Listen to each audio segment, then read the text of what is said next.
Shalom. I'd like to say all praise due to Yahweh, Ba'ashem Yahushai, Ba'ashem Kakodash, double honors to the apostles of Great Millstone. Peace and blessings to the elect. My name is Kanawak from Great Millstone, Toronto, doing this lesson.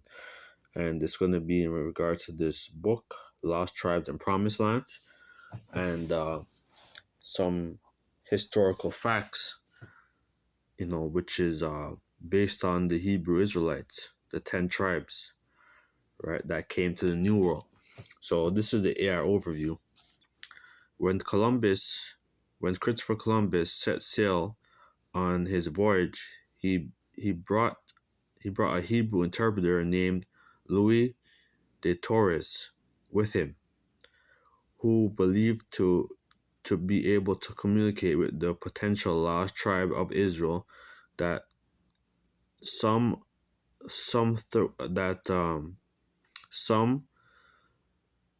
thought might be living in the promised land, the Americas, based on the idea that they might have migrated across Asia to the New World. This is what a major motivation behind Columbus exploration. All right, so so Christopher Columbus, he brought Hebrew interpreters, to the New World, that basically with the whole Renaissance, right, and basically the fall of Spain, Granada, a lot of the Moors were expelled, so a lot of the Moors, they came to the New World as well, and some of them some of them went up to like Amsterdam, England, throughout Europe, and all that, right? But basically, there's a rebirth with the whole Catholicism with the church, right? That Jake was being persecuted, because that a lot of Jake was being they had the option to choose Catholicism or Christianity, right? They're known as crypto Jews, so they had the option to either choose Christianity or basically go into slavery or be basically put to death, right? Lord's will, I will make a lesson going into the Moranos that were expelled from Spain. That's going to be my next study, Lord's will. But so I'm gonna get you this book, The Lost Tribes and Promised Lands. A very good book. This is by Ronald Sanders. Has some good points, but there's some points I don't agree with. So it says, page 364. Upon hearing words, they rose, went over to Montenazzo, and to his utter astonishment said, Shammai Yashar Allah Adahina wa Yahawakad, or Shammai Yasril Idona Alanus Idona Ehud. Hear, O Israel, the Lord our power is one. That they recited in Hebrew, the fundamental credo of Judaism. So this is basically a Jesuit, right, that wrote down these things in a book. They wrote these things down, and basically they have records, right, basically the Lord's Prayer, which was in Hebrew, right, to the tribes. A brief conversion then used, a brief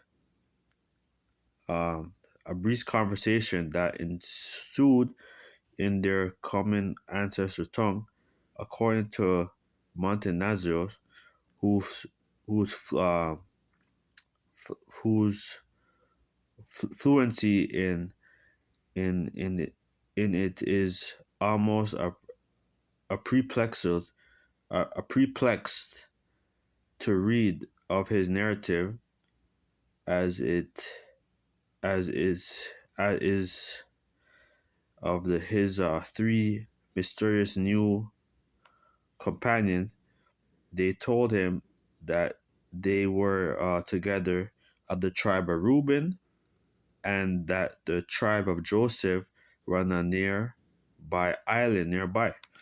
Right. So basically, the tribe of Reuben was here in the America, right? Basically like Florida, that whole region. The tribe of Reuben, and then the tribe of Joseph, they're on a nearby island. They documented that, right? So let's so it shows you that the tribes was here in the Americas. All right. It's like then it says so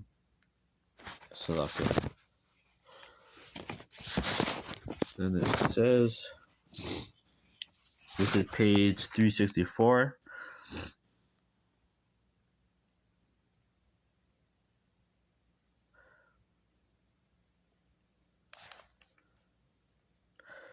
It says pursuing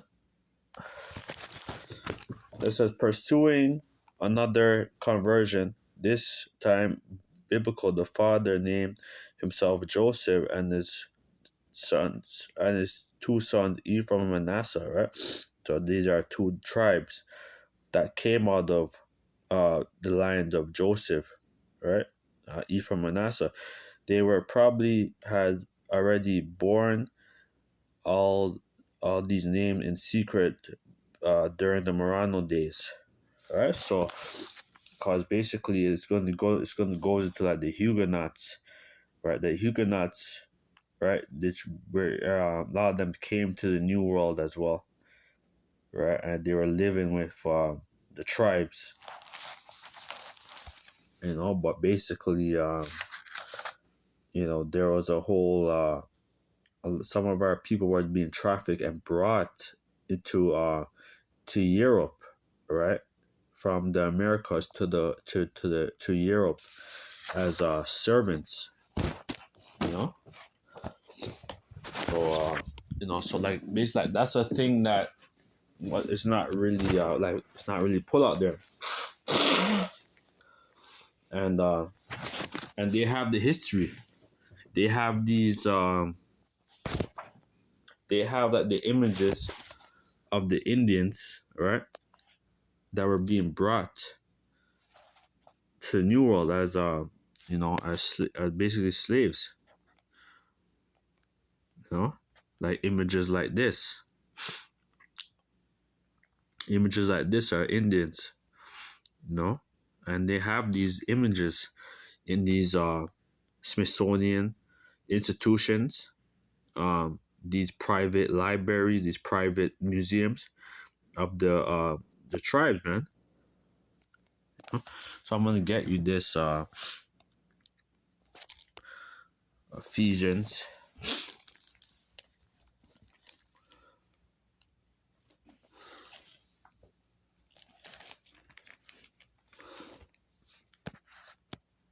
Ephesians.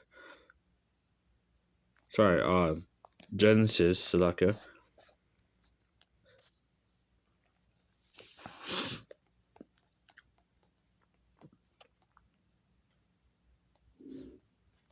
This is the book of Genesis 49, verse 22, right? So this is let's read this.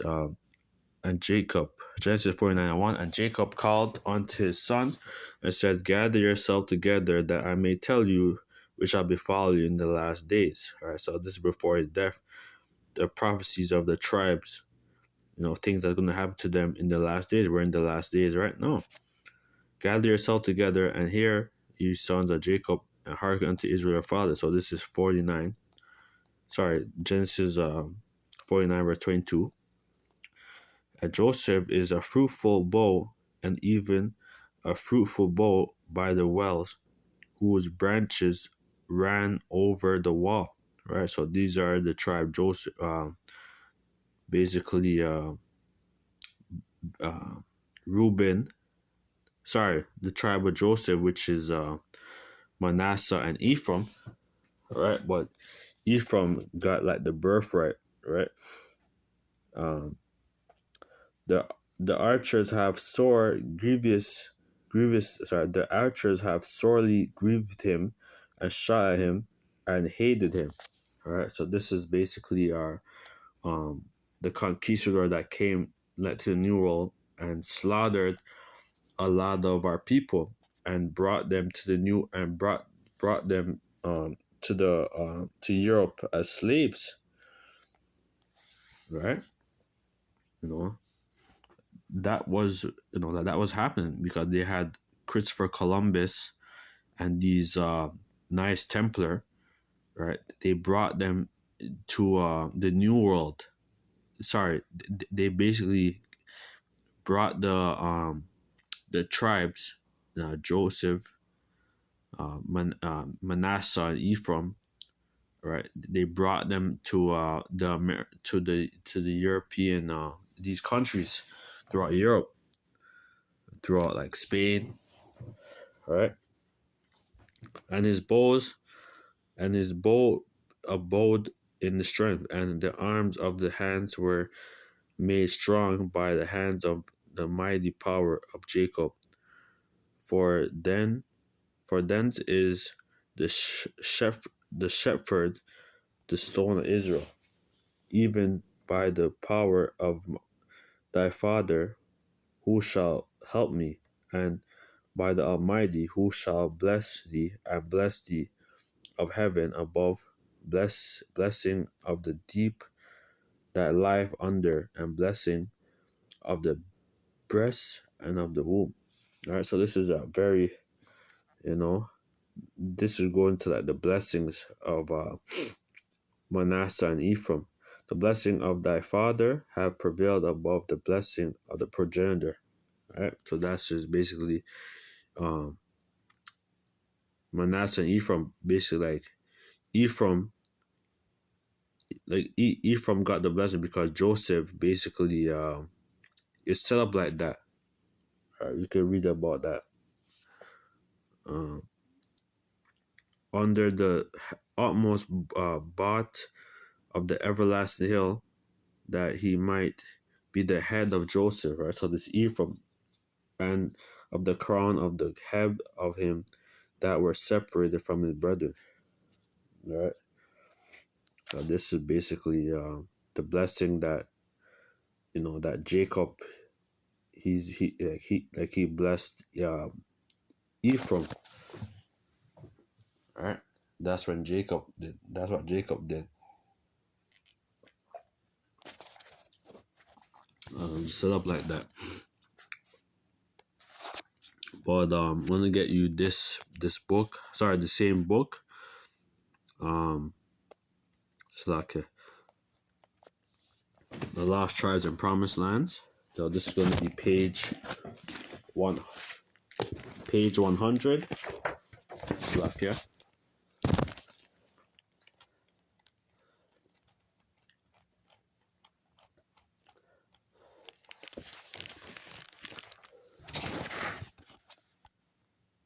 It says Columbus. This is page The Lost Tribe Promised Land by Rudolph Sanders by page 100. It says the Black Devils, page 9, right? Which like this is what they do, man. These some of these historians, man, they write like a false narrative where they call our people devils and stuff. Because these are the conquistadors, man. They came and they took part of our people's downfall, man. And he wants to like have the false narrative calling our people cannibals and all this shit, because that's what like the word Karim means. It means basically to man eater, or cannibal, right? Our people weren't cannibals. you damn Edomites, you conquistadors were eating our people.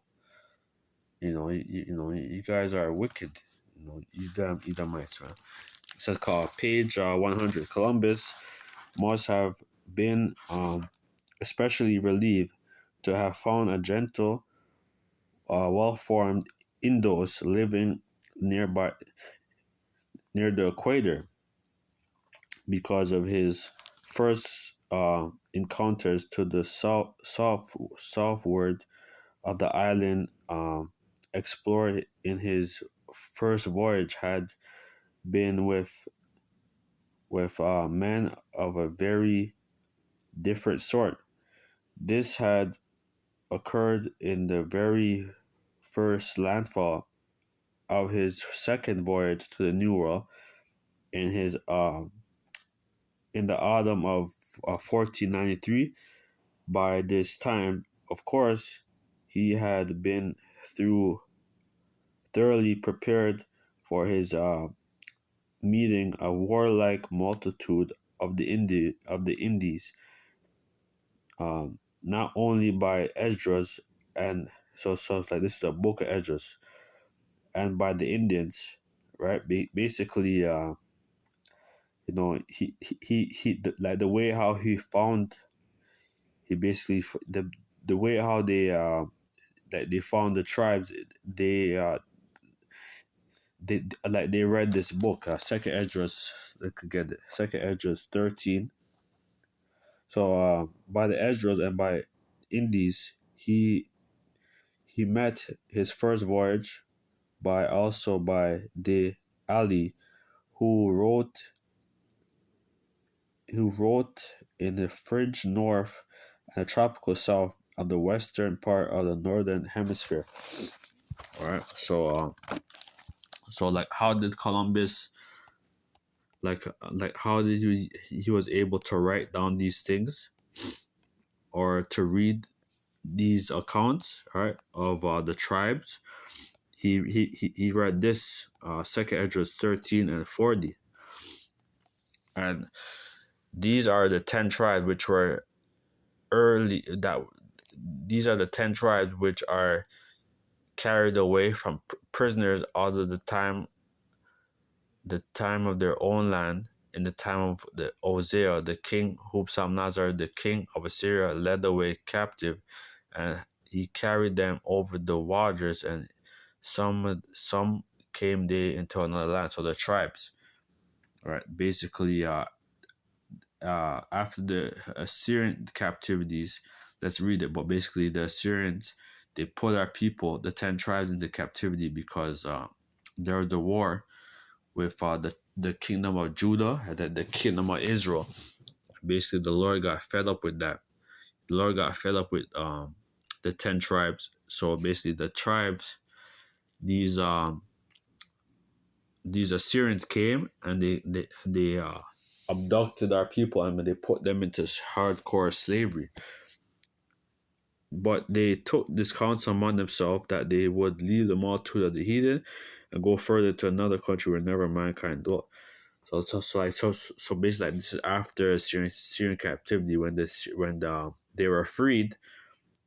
All right, they knew that basically the tribes were already in the Americas. Basically, sorry, not the tribe, but basically, according to Hiram Abiff, right, the Phoenicians, right, because they would go back and forth to the New World, right, for voyage and get certain supplies, and every 3 years, so they would come basically, and they would get certain supplies and go to Jerusalem, during the time of King David, of King Solomon, right? Um,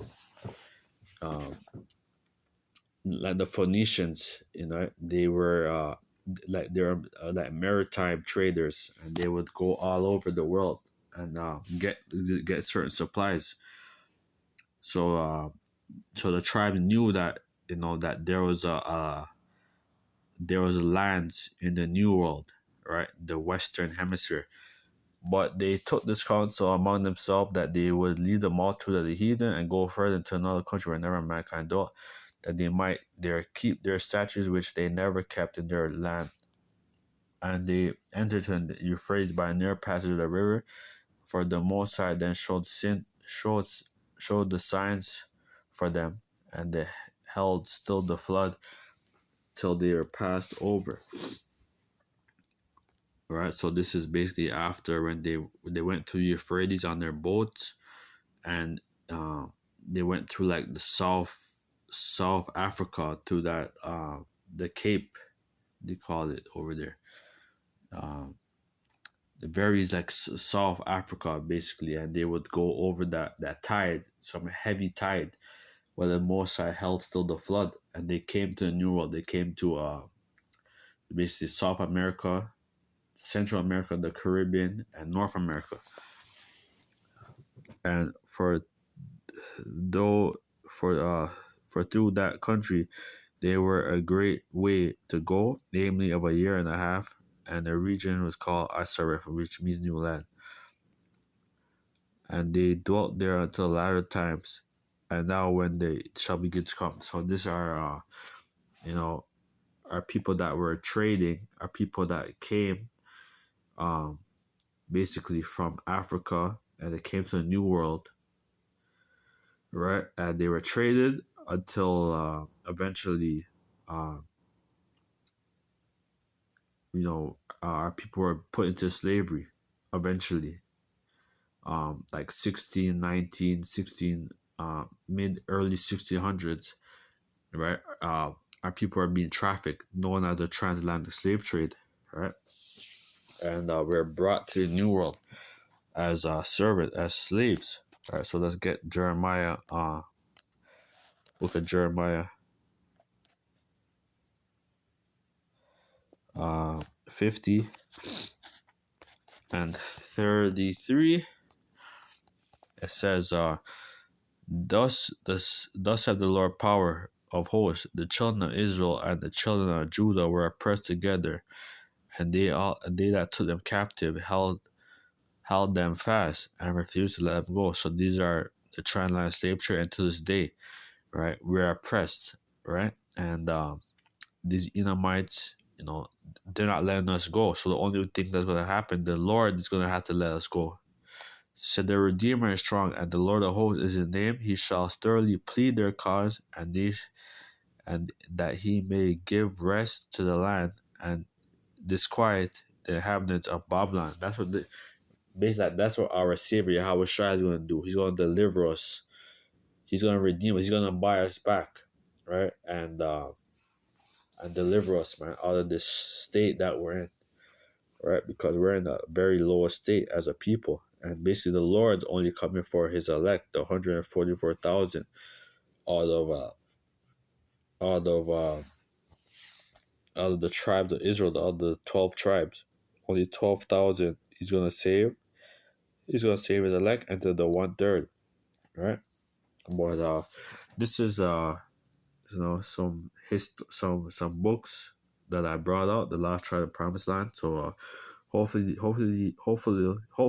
this is edifying. So with that, let's see our praise due to Yahweh, Ba'ashem Yahshai, Ba'ashem Kakwadas, the one that's apostle of great millstone, peace and blessed elect, Shalom. And also like the word Puerto Rico, where the tribe of Ephraim is dwelt, it means Puerto riches, right? They were very they're very wealthy. They had all kinds of different like precious stones, gold, and all these things, right? So basically that's pretty much it. So with that, let's say a praise duty. How about Bashim Hashai, Bashim Kakwadah, the one that's supposed to have great milestone, peace of better elect, Shalom.